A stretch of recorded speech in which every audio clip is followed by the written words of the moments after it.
Greetings, dear listeners of this channel. I am immensely grateful to you for choosing me. Please forgive my mistakes. I truly do my best and appreciate your feedback. Please stay tuned to this channel and enjoy your time in a world where the mind is free.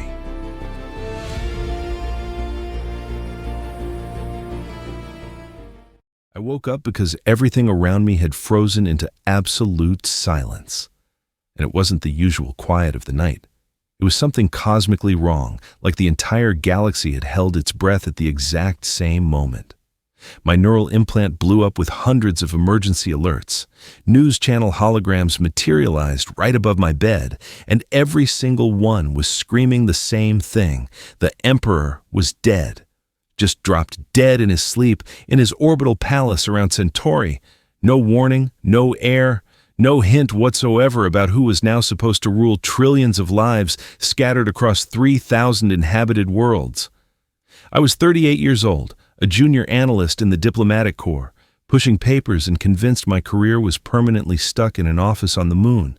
And then overnight, the entire political system that had held together for 500 years collapsed, and I had no idea that in a month I'd be right in the middle of events that almost tore civilization apart. By noon the next day, it was clear nobody knew what the hell to do next. The Confederation government called an emergency session. The archivists dug up some centuries-old dusty protocols, and they found an ancient power transfer mechanism, the diplomatic conclave. The idea was simple and completely insane at the same time. The 7 founding core worlds of the Confederation each got to put forward their own candidate. Then there'd be a 30-day free-for-all of negotiations, alliances, and backroom deals, followed by a final vote. It sounded noble, almost democratic, but anyone with half a brain understood what it really meant. Behind the polite facade, there'd be a war of interests, blackmail, bribery, and probably real blood. My boss got summoned to Central Command, came back white as a ghost, and told us we were all being mobilized to prepare for the conference on the orbital station Elysium. I had 48 hours to pack my stuff and get my ass to the place where the fate of the galaxy was about to be decided. Elysium Station hung in neutral space between the systems, a gigantic ring of glass and titanium built specifically for top-level diplomatic meetings. I arrived with hundreds of other analysts, advisors, security people, and tech crews, and the atmosphere was completely surreal, like we weren't setting up a political conference but some kind of doomsday festival. Delegations from every planet were running around, each waving their own flags, dragging their traditions behind them, and barely hiding how much they hated each other. The Martians in their military uniforms looked down on everyone. The Venusians in their bioluminescent suits acted like old-school aristocrats. The Earth delegates tried to come off as regular folks, and the synthetic world reps were half machine and gave you the creeps even to look at. The big countdown timer on the main hall screen ticked away the time left until the vote. 29 days, 23 hours, 40 minutes, and everybody knew that in the next month, literally anything could happen. The first gathering of the candidates happened 3 days after I got there, and I was standing way in the back watching the 7 people who wanted to be the next emperor. It felt like a parade of ambition and fear wrapped in expensive suits and rehearsed speeches. Each of them didn't just represent their planet, they stood for a whole philosophy of how to run the galaxy. The Martian general talked about strength and order. The technocrat from New Tokyo preached progress through artificial intelligence. The telepath from Cylon promised an era of mental unity. The Venusian woman wanted a return to traditional values. The synthetic delegate demanded equal rights for machine consciousness. The Earth populace shouted about justice for ordinary people. And the envoy from the outer ring didn't say a word, just smiled this creepy, mysterious smile that made my skin crawl. When the ceremony ended and the lights went down, I stepped out into the corridor and realized one simple truth. The next 27 days were going to be the most dangerous in human history. And somehow, I'd ended up right in the eye of the storm, completely unprepared for what was coming. The first one I saw up close was the Martian candidate, General Marcus Stone, and the guy radiated so much raw authority that you almost wanted to snap to attention, even if you'd never served a day in the military. He showed up with a squad of troops in red and black armor, every move precise down to the millimeter, eyes drilling straight through you like he was scanning for weak spots. Mars had always been proud of its military tradition, and Stone was the living embodiment of it. A man who'd spent the last 20 years crushing rebellions in the asteroid belt colonies and turned Mars into the most militarized planet in the Confederation. When he walked past me in the station corridor, I instinctively backed up against the wall, and I wasn't the only one. His opening speech was short and brutal. The galaxy needs a strong leader who can make the hard calls, not some weakling who'll sit in endless meetings while civilization falls apart. The complete opposite was Akiko Tanaka from New Tokyo, a woman of indeterminate age with a half-cybernetic body and eyes that glowed soft blue from her neural implants. She arrived pretty much alone, except for a swarm of micro-drones that constantly orbited her, recording every detail of everything around her. New Tokyo was a planet city where the line between human and machine had been erased long ago, and Tanaka was the poster child for that philosophy. She talked about a future where artificial intelligence handles all the routine decisions, freeing humanity to create and self-actualize. Her voice was calm, almost hypnotic, and when she laid out her platform, it felt like she was calculating every word 10 moves ahead, like a chess supercomputer. A lot of delegates eyed her with suspicion, especially the traditionalists who saw cybernetics as a threat to what made us human, but I caught the younger staffers hanging on her every syllable. Then there was Liron from Cylon, and that guy was genuinely creepy. Telepaths had always given me mixed feelings. On one hand, their abilities could solve 1 million interworld communication problems. On the other, the idea that someone could just read your mind made my skin crawl. Liron was tall, rail-thin, with almost translucent skin and eyes that had no pupils, just solid white with faint purple flashes. He barely spoke out loud, preferring to beam his thoughts straight into everyone's heads, and the feeling was unbearable, like someone was poking around in the most private corner of your brain. His message was simple. The galaxy is drowning in misunderstanding and conflict precisely because we can't truly understand each other, and an era of mental unity led by a telepath would end all wars. It sounded pretty on paper, but half the delegates looked like they needed an internal shower after his speech. Lady Isabella von Venera showed up in a cloud of exotic perfume and a dress that probably cost more than a small colony's annual budget. She was genetically engineered to such perfection, she looked like a living statue. Every facial feature flawless, every movement unnaturally graceful. The Venusian domes had always been the stronghold of old aristocracy, people clinging to tradition and hierarchy, convinced they were the true heirs of human civilization. Isabella talked about returning to core values, saying the empire didn't need a technocrat or a soldier. It needed a real monarch raised in the traditions of rule, someone who understood the subtleties of etiquette and diplomacy. Standing next to her was the synthetic delegate Nexus 7, who wasn't human in any traditional sense, a machine consciousness demanding equal rights for artificial minds, while the Earth populist Carlos Mendez yelled about how Earth, with its 10 billion people, was tired of feeding the elites on every other planet. And somewhere in the shadows, almost invisible, stood the envoy from the Outer Ring, a hooded figure whose face I never managed to see, and just his presence made some primal unease crawl through the station, like he'd brought secrets nobody should ever dig up. By the third day, it was obvious that the official meetings were just theater for the cameras, and the real game was happening in closed negotiation rooms, the station's bars, and even the bathrooms where delegates whispered thinking nobody could hear them. My job was to tag along with our delegation's senior diplomat to these meetings, take notes, and mostly keep my mouth shut. But within a few days, I realized I was watching alliances form that could shift the balance of power across the entire galaxy. The first to team up were Tanaka and Nexus 7, which made total sense. The technocrat and the artificial intelligence hit it off in hours, talking about a future where machines and humans merge into one. They met in one of the station's labs, surrounded by holograms and data streams, and when I poked my head in to drop off some documents, they didn't even notice me, completely lost in their calculations. Their alliance scared the traditionalists, especially Isabella and General Stone, who saw it as a direct threat to the whole idea of human rule. Stone operated like the military man he was, straightforward and no bullshit. He started building a coalition of strength, offering small planet delegations military protection in exchange for their support. I was at one of those meetings where the Martian general pulled up a holographic map of the galaxy for a Kuiper Belt colony rep and calmly explained that without the Martian fleet, their worlds would be easy pickings for pirates and separatists. The Second Central Authority weakened.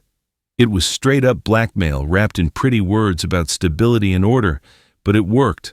By the end of the week, 5 minor delegations were lined up behind Stone, more afraid of being left defenseless than of a military dictatorship.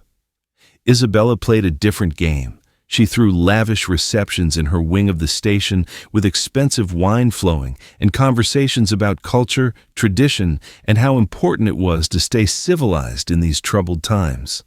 Her approach was slower, but just as effective. She seduced the elites with promises of keeping their privileges and status intact.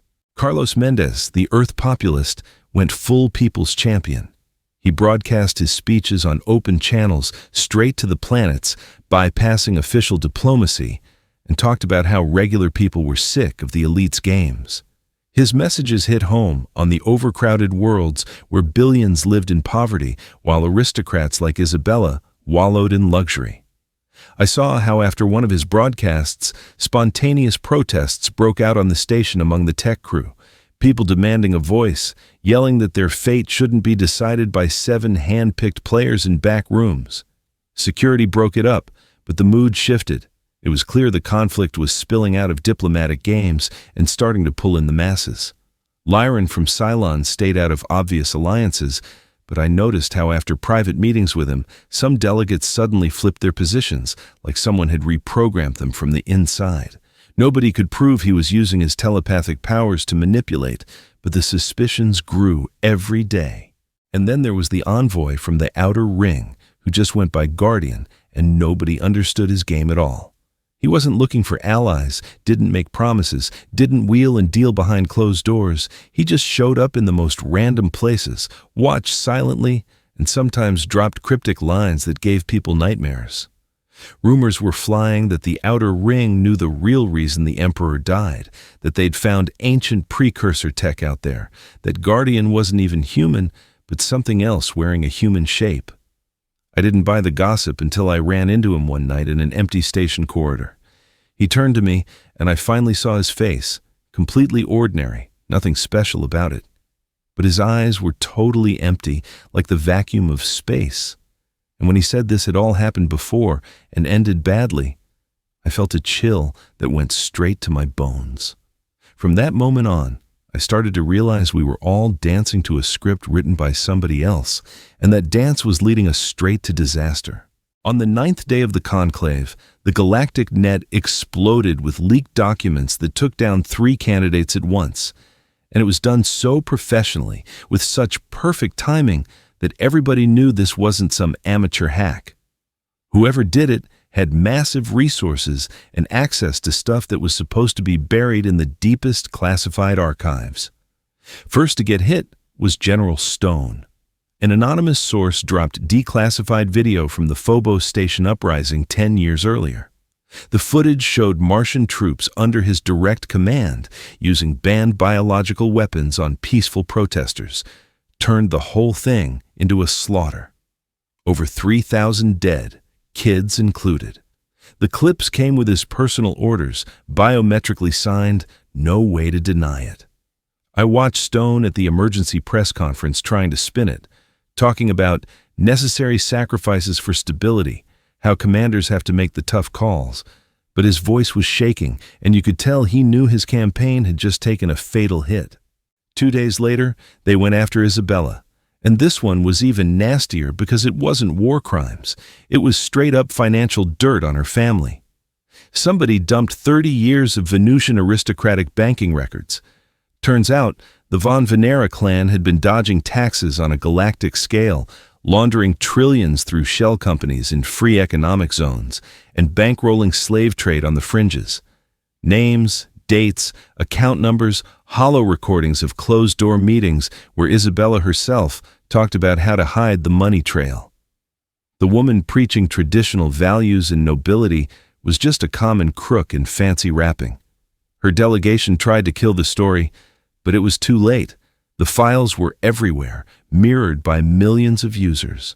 Within 24 hours, there wasn't a single inhabited world that hadn't seen it. She claimed the docs were fabricated by enemies, but when 3 independent forensics labs confirmed they were real, her support collapsed overnight. The worst blow landed on Lyron from Cylon, and this wasn't about politics or money. This was dark. Leaked research center files detailed illegal experiments on human consciousness. They'd been forcibly trying to awaken telepathic abilities in regular people.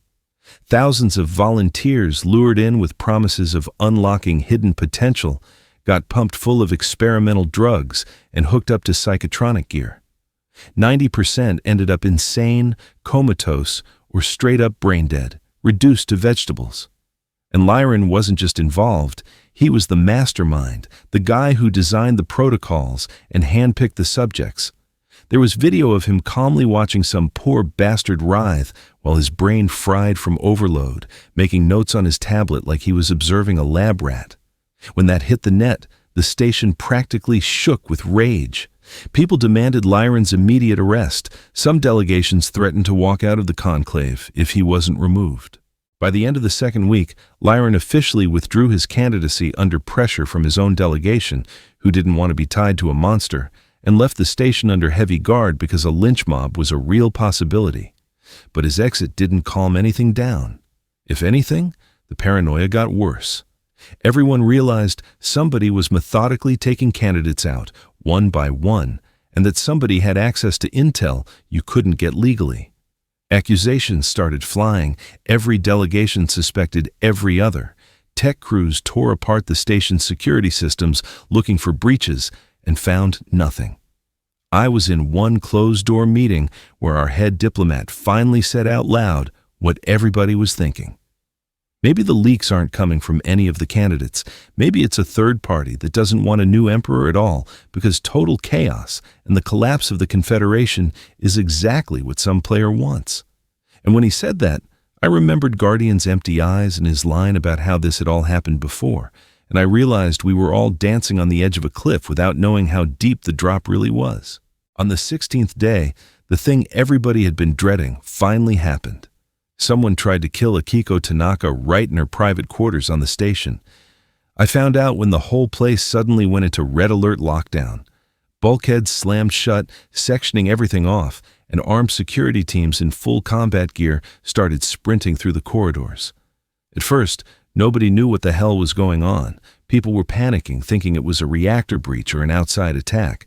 But then an emergency bulletin hit the internal net.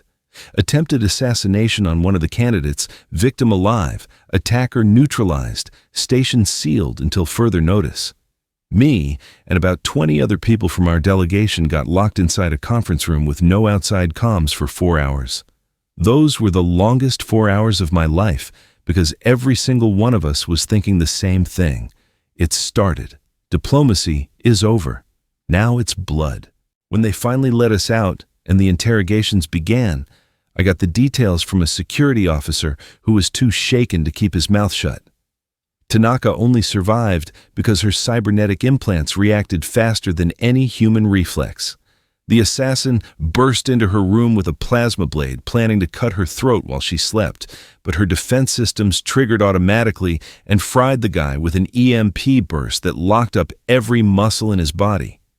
The killer turned out to be a regular station maintenance engineer named David Chen. 3 years on the job, 0 red flags.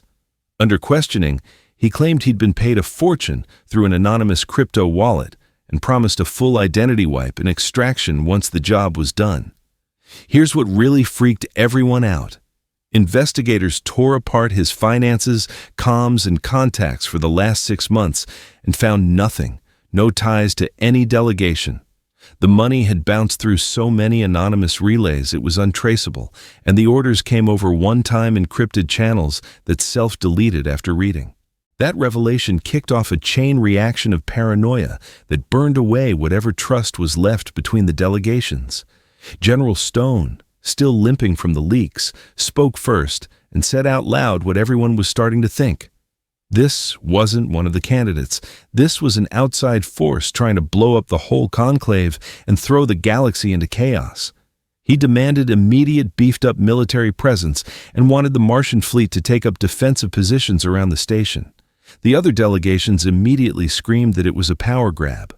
Carlos Mendez blamed the elites for turning everything into a circus. Nexus 7 offered to hand the investigation over to an impartial AI that wasn't clouded by emotion or bias, and Isabella, who was already a political corpse, shrieked that it was a conspiracy against every old family dynasty in the galaxy. I watched the whole circus from the back row of the emergency session and knew we'd crossed the point of no return. Diplomacy was dead. Now, it was pure survival.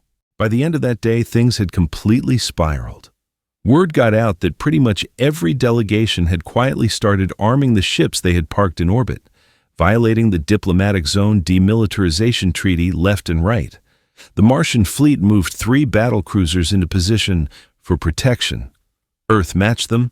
The synthetic worlds deployed interceptor drone swarms, and even the Venusians, who never had much of a military, chartered a private mercenary squadron. The station turned into a powder keg, surrounded by warships with hot weapons. One night, I stood at an observation window staring at that armada hanging in the void, thinking how just 3 weeks earlier, we all still believed we could settle the succession with talks and compromises. Now everybody was gearing up for war, and the worst part was we still had no idea who the real enemy was. Maybe ourselves, maybe some shadow group, or maybe, like one drunk tech whispered to me in the bar, the station's own AI had decided humanity wasn't fit to govern itself anymore, and the only fix was a hard reset through chaos and blood. After the assassination attempt, any pretense of unity collapsed overnight. The conclave split into 2 irreconcilable camps, like some invisible fault line that had always been there under the polite surface just ripped wide open. One side became the so-called progressive bloc. Akiko Tanaka, Nexus 7, and Carlos Mendez announced an alliance that, according to them, represented the future of the galaxy, free from outdated hierarchies and military dictatorship. They held a joint press conference in one of the big halls, and I was there taking notes, watching 3 completely different leaders try to sell the idea they were on the same page. Tanaka talked about technological progress that would end scarcity and conflict. Nexus 7 promised governance by uncorruptible algorithms. And Mendez appealed straight to the little guy, saying only people power could save the galaxy from elites who'd driven it to the brink.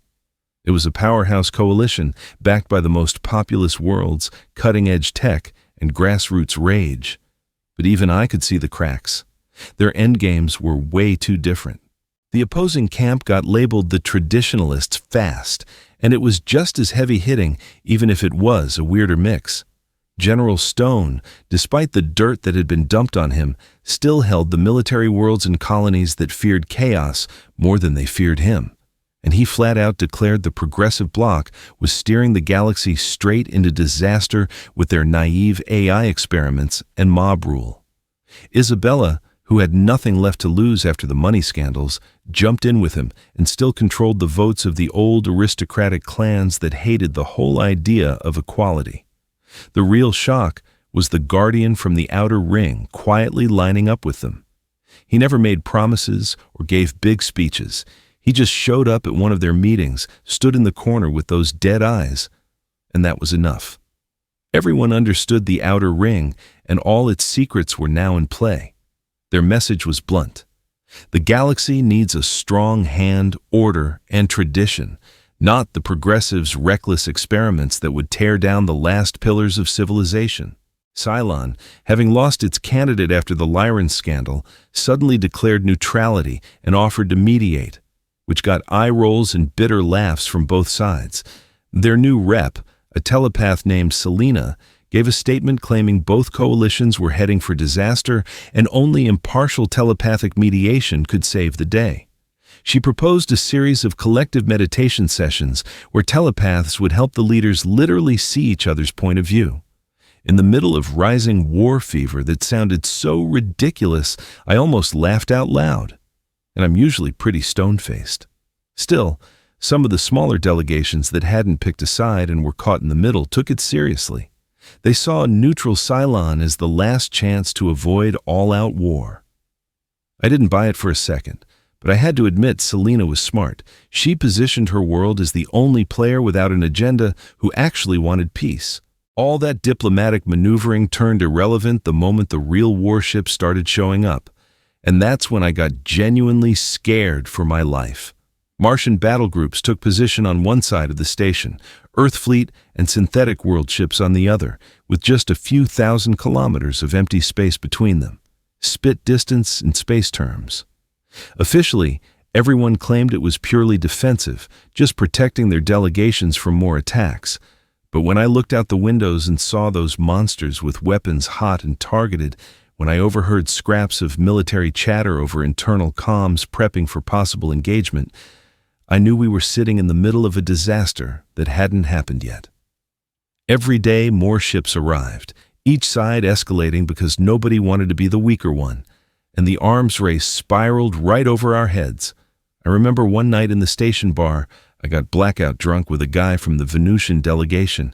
We looked at each other and flat out admitted we didn't think we were getting out of here alive. One twitchy trigger finger, one sensor glitch, and it would kick off a slaughter that wouldn't just kill us. It would drag the whole galaxy into war. I stumbled onto the truth on the 22nd day of the conclave, and it happened in the most mundane way possible. I still can't believe galaxy-sized conspiracies get exposed because somebody forgot a printout in a copier. I was working late in one of the tech offices, finishing a report for our delegation, when I noticed a paper jam. Someone had left half their print job behind. Normally I'd just toss it in the shredder, but the header caught my eye. Protocol for the Division of Spheres of Influence, Draft 3. I started reading and at first thought it was some training simulation or war game scenario. But then I saw the digital signatures at the bottom, hashes that matched the private keys of senior advisors from 3 different delegations, including ours. The document laid out a plan to peacefully split the Confederation into separate zones of control. Each major power would get its own chunk of the galaxy, and the entire conclave was nothing but a stage play to make the breakup look legitimate, like the democratic process failed and forced everyone into a compromise partition. I stole the printout, locked it behind triple encryption on my personal tablet, and spent the next 2 days in total paranoid terror trying to figure out what to do and who I could even trust. I started digging deeper, using my station system access to trace where that print job had come from, and uncovered an entire hidden network of comms between the supposedly hostile camps. General Stone and Nexus 7, who were publicly threatening to blow each other out of space, were secretly negotiating border details over encrypted backchannels. Isabella's advisors were holding late-night meetings with Tanaka's people in abandoned sections of the station, hammering out post-split trade deals. Even Carlos Mendez, the great champion of the common man, had side deals with Megacorps to keep their monopolies in exchange for funding his future regime. It was all choreographed, a big theatrical fight on stage, while the actors had already agreed on the ending backstage. But there was one piece that didn't fit the script: Akiko Tanaka. The deeper I dug, the clearer it became that she was the only one who actually believed a united galaxy was still possible, the only one not cutting secret deals, the only one genuinely trying to find consensus. That's why someone tried to kill her. Not because she was a rival, but because she was a threat to the entire breakup plan, an unpredictable idealist who could wreck everything with her honesty and popularity. I found messages between unidentified parties complaining she was too idealistic, that she didn't understand reality, and that she had to be removed before she accidentally rallied everyone who still believed in a single confederation. The first assassination failed, but they weren't done. I found plans for a second hit, this time a smear job planting fake evidence tying her to terrorists. I had hard proof of a conspiracy that reached almost every major player, and I had no idea what to do with it because going through official channels meant handing it straight to the conspirators. I made the decision that would either save the galaxy or get me killed. I went straight to Tanaka, bypassing every protocol and chain of command. I walked up to her quarters, demanded a meeting, and flashed enough of the documents to her security to prove it was urgent. She let me in an hour later. I dumped everything on the table: protocols, message logs, the partition maps, proof the whole conclave had been a sham from day one. Tanaka listened without a word, her cybernetic eyes flickering as she processed it all. When I finished, she only said one thing. She'd suspected it, had felt the phoniness in the other leader's behavior, but had no proof and thought she was just being paranoid after the attack. Now we both knew the real score, and the clock was ticking. 8 days left until the official vote. In those 8 days, we either exposed the conspiracy and saved the idea of a united galaxy, or we accepted the inevitable and let civilization fracture into warring blocks that would probably fight for decades. Tanaka looked me dead in the eye and asked if I was willing to risk my life to try to stop it. I nodded without even thinking, because I realized one simple thing. Sometimes the truth matters more than staying alive. And if I kept my mouth shut now, I'd never be able to look at myself again. On the 25th day, General Stone did exactly what everybody feared but saw coming. He went live on an open broadcast that hit every screen on the station and every channel across the galactic net, and issued an ultimatum that made everyone's blood run cold. He was standing on the bridge of his flagship cruiser, rows of combat officers behind him, dressed in full-dress uniform dripping with medals, speaking in that calm, rock-steady voice of a man who'd already made up his mind and wasn't turning back.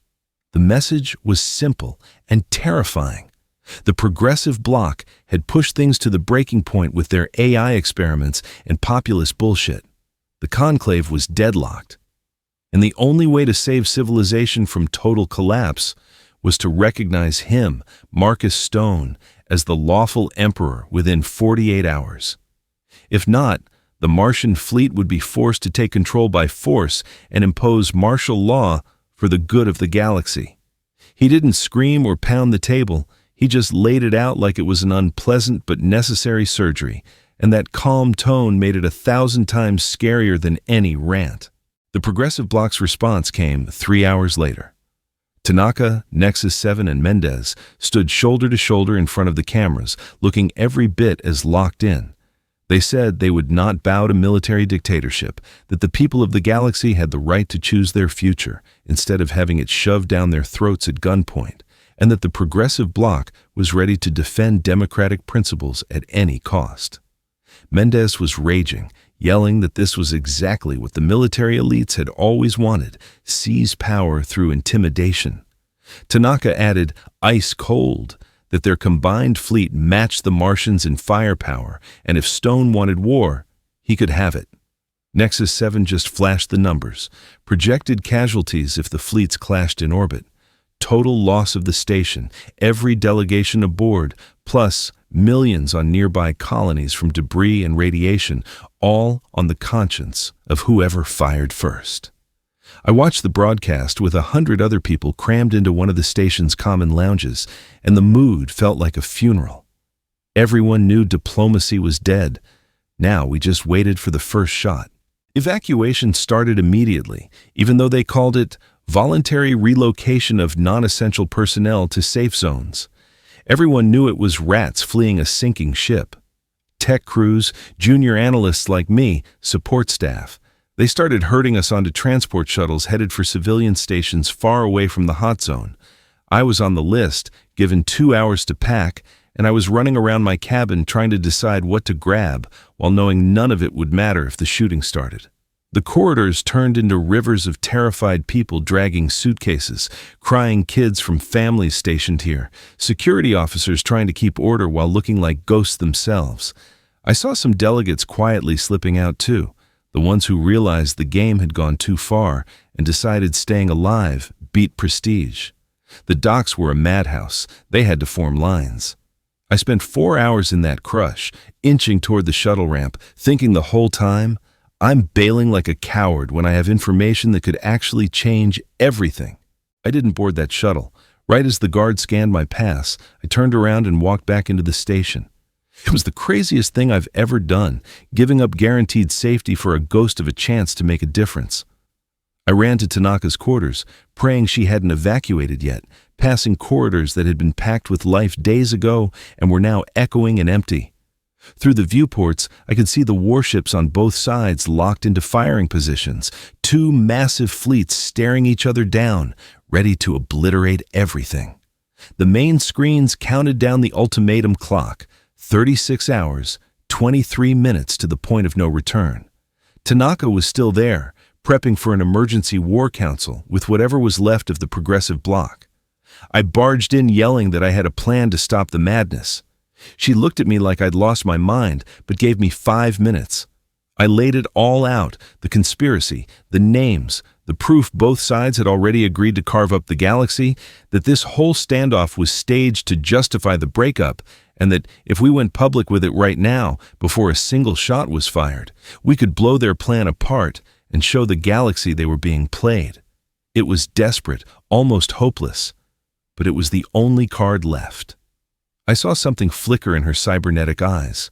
Hope, maybe, mixed with the full understanding that if we were wrong, we'd be the first ones dead. We didn't make it. No matter how fast we pushed the evidence out, no matter that Tanaka started broadcasting the conspiracy files live on every open channel, someone on the Martian fleet, whether on orders, by mistake, or because their nerves just snapped, opened fire 20 minutes before the ultimatum expired. I was in the station's central control room with Tanaka when the screens lit up with missile launch warnings. The next few seconds were pure animal terror. I couldn't move, couldn't breathe, just stared as the deadly dots on radar streaked toward the progressive block ships. The progressives returned fire instantly, and the space around the station turned into hell. Plasma flashes, explosions, debris, radiation everywhere. The whole station shook from the shockwave when an Earth cruiser blew up a couple kilometers away. The light was so bright, the viewport shielding blacked out completely. Sirens screamed on every deck, automatic bulkheads slammed shut to seal sections, and over the internal comms came panicked reports of hull breaches, explosive decompression, people getting sucked out into space through torn open corridors. The battle lasted 18 minutes. 18 minutes that felt like the longest in human history. Both sides threw everything they had, including weapons banned by every galactic convention. The Martians launched thermonuclear torpedoes that vaporized 2 synthetic ships and every machine mind aboard. The progressive bloc answered with nano-disassemblers, microscopic bots that ate Martian hulls from the inside, turning solid metal to dust in minutes. Through the surviving external cameras, I watched a proud Martian battleship just crumble apart like it was made of sand, thousands of lives gone in silent vacuum. The station took a direct hit to one residential sector, whose missile, Martian or Earth, didn't matter. An entire module packed with diplomats' families and tech crews was ripped clean off and flung spinning into space, hundreds dying inside.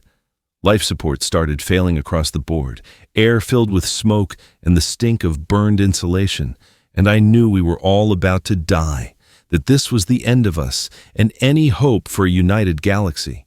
Then, something nobody saw coming happened.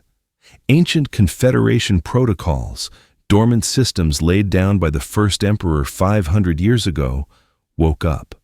First, a signal blasted across every frequency and silenced all comms on both sides, the old imperial tone nobody had heard since the founding. Then, ships started dropping out of hyperspace, not modern warships, but colossal dreadnoughts from the Unification Wars, automated battle platforms the size of small moons, covered in tech, nobody today even understood anymore. There were 12 of them. They slid into position between the two fleets and raised energy shields so strong every sensor on the station pegged off the scale. A synthesized voice, ancient, speaking every language in the galaxy through some impossible translator, announced that this was the Imperial Guardian Protocol, an AI watchdog that only activated when the Confederation faced total dissolution. Hostilities cease immediately. Any ship that fires again will be destroyed without warning. All candidates and delegations have 12 hours to reach a final decision on the future of the galaxy. The silence that followed was deafening. Both armadas just hung there, afraid to twitch, because everyone knew those ancient dreadnoughts could turn the combined Martian and progressive fleets to dust in seconds. I collapsed on the control room floor, shaking from shock and adrenaline, while wounded and stunned people around me tried to pull themselves together. Tanaka stood at the console, her cybernetic eyes flickering as she processed what had just happened, looking completely stunned. The station was half-wrecked, over 2,000 dead by the latest count, just as many wounded, multiple sections gone, life support hanging by a thread. But we were alive, and the shooting had stopped. The Emperor's protocol demanded an answer, and now we had 12 hours. 12 hours to either find a way to keep the Confederation together or accept its official breakup under the watch of those silent ancient guardians who, it turned out, had been sitting out in the deep dark the whole time, waiting for humanity to finally go too far. I looked at Tanaka. She looked at me. We both knew. This was the last chance, maybe the only one history would ever give us, and if we blew it, the next war would last decades and kill billions. I woke up on the floor of the control center with no idea how much time had passed. The first thing I saw was Tanaka standing by the shattered console, staring out the viewport at the ancient dreadnoughts hanging in space like silent judges over everything we'd just done. Wounded people were crawling around us. Some were moaning, some were crying. I just lay there thinking we'd somehow survived the apocalypse. Tanaka turned to me and said we had to round up every surviving candidate and delegate for an emergency meeting because we had less than 12 hours before the Imperial Protocol demanded an answer. If we didn't come up with one, those old machines would simply take control of the galaxy with their iron fists, and humanity would be turned into kids watched by a strict robot babysitter. Getting everyone together was almost impossible. The station was in ruins, half the comms were dead, and people were scattered across whatever sections were still intact, half of them in shock or full panic. We found General Stone in the medbay getting a deep gash on his forehead, stitched up from a panel that had exploded right next to him. When I told him the meeting was starting, he looked at me like he was only now realizing the size of the disaster he'd helped start. Isabella had lost 2 of her advisors. They'd been in a residential module that got blown apart. When we located her, she was sitting in a corner of a corridor, hugging her knees and rocking back and forth. All that aristocratic arrogance was gone. Just a scared woman who finally understood what her ambitions had cost. Carlos Mendez was concussed from the blast and could barely talk. Nexus 7 had lost several peripheral nodes of its distributed mind and was processing everything in slow motion. The Guardian from the outer ring showed up out of nowhere, as usual, unscathed and unreadable, like he'd known exactly where the hits were coming. We crammed into one of the few conference rooms still in one piece. 7 exhausted, bloodied people and 1 machine, surrounded by the wreckage of the world that had existed yesterday. For the first half hour, we just sat there in silence. Nobody knew where to start.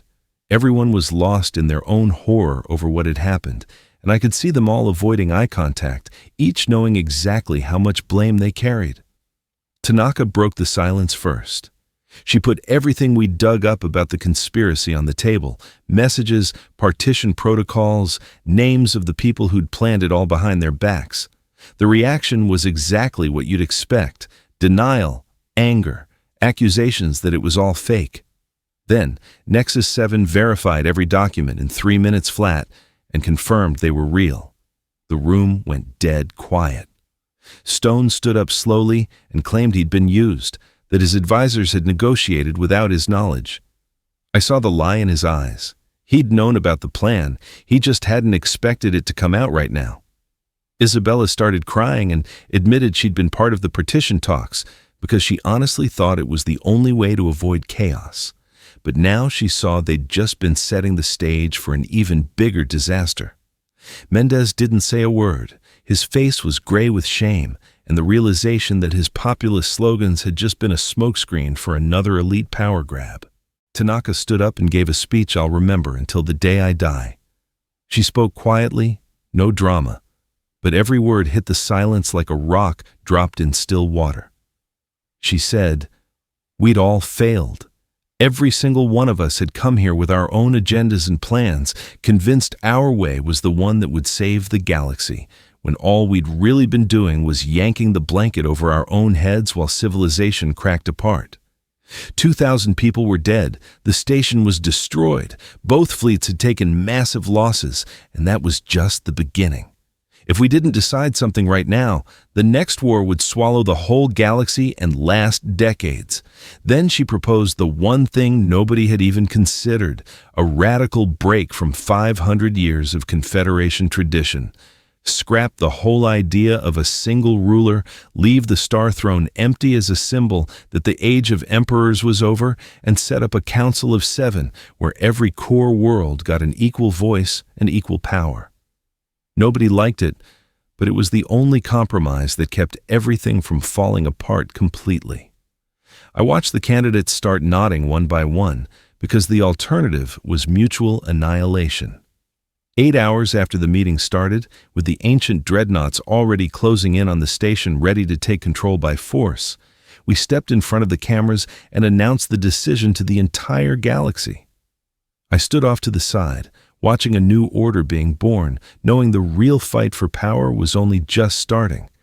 But now, it would happen inside the council, in endless talks and deals instead of on battlefields. And maybe that's what progress actually looks like, learning how to negotiate instead of killing each other over who gets to be in charge.